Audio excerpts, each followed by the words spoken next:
अगर कोई team defeat को खींच सकती है जॉज ऑफ विक्ट्री से, वो पाकिस्तान टीम है और बन गई है ऐसी रेपुटेशन। ये पहली दफा नहीं हुआ है कि 5th day of test cricket में पाकिस्तान जो है उसके तितर बितर हो गई, पड़खच्चे उड़ गए।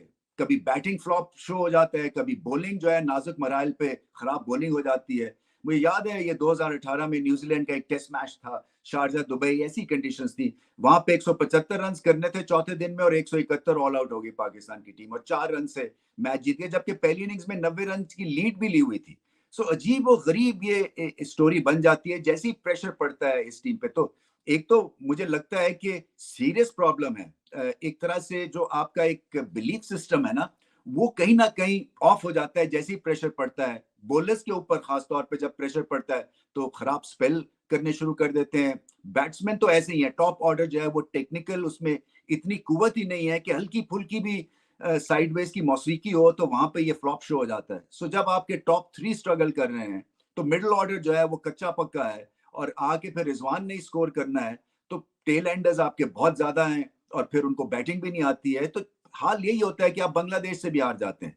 क्रेडिट बांग्लादेश को बाय द वे इसलिए कि एक क्वेश्चन मार्क जो था वो यही था कि क्या ये दोनों इनिंग्स में एक सॉलिड परफॉर्मेंस दिखा सकेंगे, क्योंकि 5 दिन में जो लो रैंक टीम्स हैं वो एक्सपोज हो जाती हैं। पहली इनिंग्स अच्छी खेलेंगी तो दूसरी इनिंग्स ठीक नहीं खेलेंगी, या पहली इनिंग्स बॉलिंग अच्छी तो दूसरे में फ्लॉप। मगर बांग्लादेश ने दिखाया कि नहीं, उनके एक तो टेम्परमेंटली स्ट्रांग दिखे और फिर उसके बाद पाकिस्तान को पहली दफा पाकिस्तान में हरा गए। सो बहुत बड़ी परफॉर्मेंस है, उनको बहुत मुबारक हो। मगर पाकिस्तान ने बहुत कंट्रीब्यूट किया है इस विन पे बांग्लादेश के लिए, इसलिए कि सिलेक्शन खराब, स्पिनर के बगैर आप चले गए। उसके बाद बैटिंग 5th डे के ऊपर तो सीधी सादी पिच के ऊपर घबराहट का शिकार और लेने के देने पड़ गए। आपने डिक्लेयर की इनिंग्स, सोचा कि आप मैच को काबू में रखेंगे, मगर टेस्ट क्रिकेट जो है ये हंसाती भी है और बहुत दफा रुलाती भी है।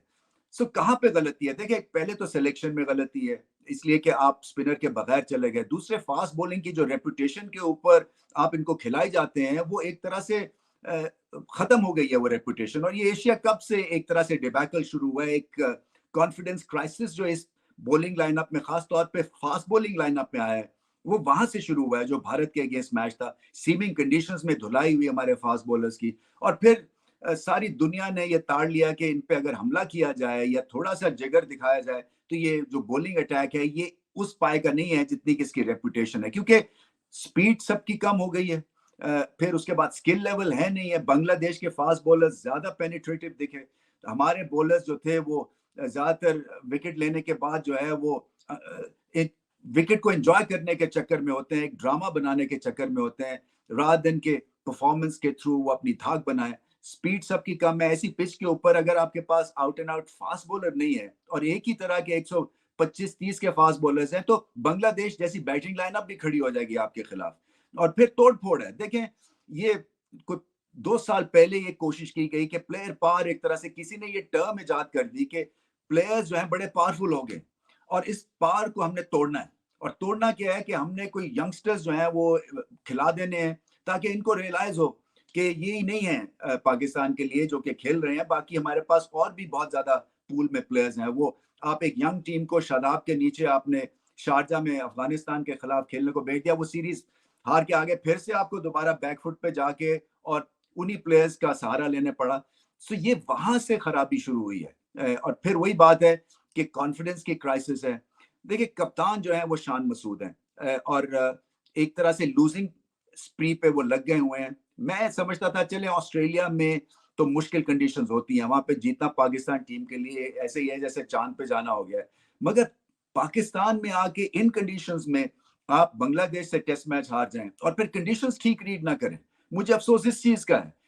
ना आपने बैटिंग में कुछ पहली इनिंग्स में जो आपने कॉन्फिडेंस लिया वो दूसरी इनिंग्स में आप उसको डाल सके। बॉलिंग जो है वो तो बिल्कुल ही बेकार थी, स्पिन के बगैर शान मसूद चले गए। देखिए, ये जो शान मसूद को एक तो खुद बैटिंग अच्छी करनी है और दूसरा ये है कि थोड़ी सी आपको जो आपकी नॉलेज ऑफ द गेम है वो दिखानी है, क्योंकि ये अच्छे खासे एक्सपीरियंस्ड है as far as captaincy is concern. County में कप्तानी करते हैं ये, इसी तरह से पीएसएल में अपनी टीम की कप्तानी कर चुके हैं, इंटरनेशनल डगआउट का हिस्सा है ये।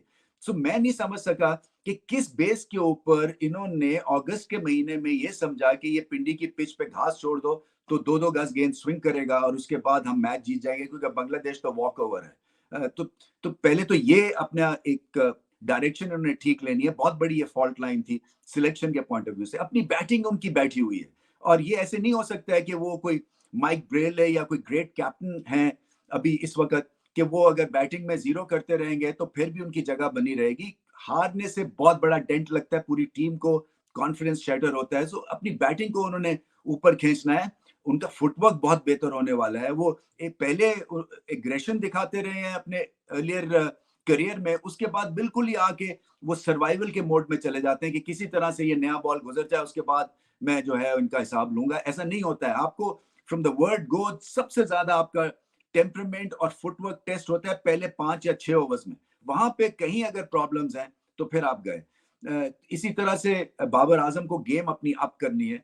मैं समझता हूं कि टेस्ट क्रिकेट में उनके पास नंबर 4 के ऊपर बहुत पोटेंशियल है, क्योंकि साइडवेज मूवमेंट खत्म हो जाती है और फिर आपके पास अच्छी आपको बैटिंग कंडीशंस मिलती है। मगर क्या वो करें, क्योंकि अगर माहौल ही ऐसा बन गया हुआ है, एक डिफेंसिव माहौल बन गया हुआ है, एक हारने का माहौल बन गया हुआ है और टैक्टिक्स और सिलेक्शन के थ्रू अपने मकसद को आप डिफीट कर रहे हैं, तो फिर आगे नहीं जा सकते हैं। सो नए लड़के भी देखें, अगर आप खिला भी लेंगे तो वो अभी भी उस पाए के नहीं है कि आपको स्ट्रेट अवे मैच विनर्स मिल जाएंगे। सो अब पाकिस्तान को अगले मैच में हर हाल में ये मैच जीतना है और अपने आप को उठाना है। 3-4 दिन का टर्न अराउंड है और वो कैसे उठा सकते हैं कि एक तरह से दोबारा से वापस आए, एक पेज पे आए, टैक्टिकली बेहतर हो, आपकी एग्जीक्यूशन जो है वो बहुत बेहतर हो और कंडीशंस आपको ऐसी मिलेंगी। सो आपको गेम बनानी है। ये सीरीज आप हार नहीं सकते हैं, इसलिए कि जैसे मैंने कहा कि पाकिस्तान क्रिकेट वैसे ही दबाव में है और ये दबाव बढ़ जाएगा अगर आप ये सीरीज बांग्लादेश से हार जाते हैं, क्योंकि उम्मीदों के ऊपर फैंस आते हैं और उम्मीदें कायम की हुई अभी भी उन्होंने इस टीम के साथ। मगर अगर इसी तरह से परफॉर्मेंस करते रहेंगे तो फैंस भी भाग जाएंगे। एक हद तक ही वो सपोर्ट कर सकेंगे शान मसूद को, बाबर आजम को, अब्दुल्ला शफीक को, साइम अयूब। देखे नया लड़का खिलाते हैं, हिट एंड मिस हैं वो भी। एक इनिंग्स अच्छी, 2 इनिंग्स खराब, बल्कि 4 इनिंग्स खराब। तो और जब आप हारते हैं तो फिर इस तरह के एक्सपेरिमेंट ज्यादा एक्सपोज हो जाते हैं। आपका हर पहलू एक्सपोज होता है हारने से।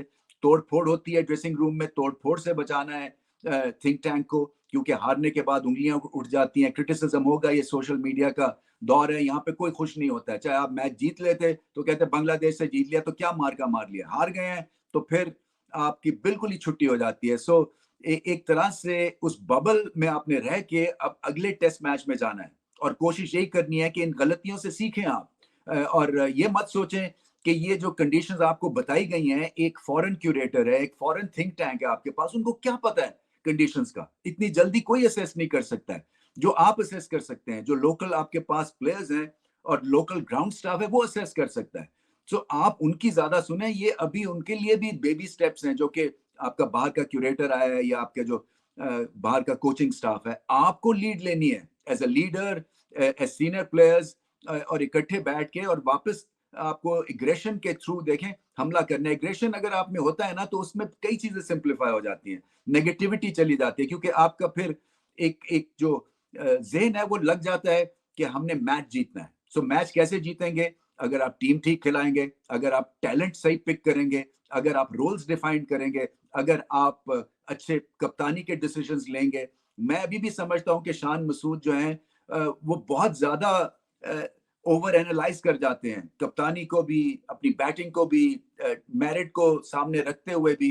उनको सिंप्लीफाई करना है और एंजॉय करना है। आई थिंक ये उनके लिए बड़ा इम्तहान होगा। ये पूरी पाकिस्तान टीम के लिए बड़ा इम्तहान है कि किस तरह से रीग्रुप करना है और वापस अटैक लॉन्च करना है। मुश्किल काम है मगर इम्पॉसिबल नहीं है।